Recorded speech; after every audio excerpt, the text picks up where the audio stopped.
Des del poble d'Escaló ha partit l'excursió que per segon any organitza el Dansàneu, una activitat amb la que el festival pretén donar visibilitat i divulgar la història de les valls d'Àneu a través del seu territori.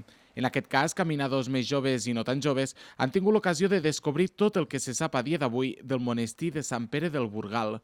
La primera referència escrita que es té d'aquest indret és de l'any 859, tot i que no fou fins al segle XI que es construí l'església de la qual avui en queden aquestes runes. Es tracta d'una construcció amb certes peculiaritats. A nivell arquitectònic destaca la doble capçalera, fet excepcional per a l'època, però sens dubte la joia de la corona és això, les pintures murals del seu interior, atribuïdes al mestre de Pedret, un indici del poder que van tenir les dones fins al final del segle XII. I aquí en tenim pintada una de les que va ser més poderosa i amb més seny, que era Llúcia de la Marca.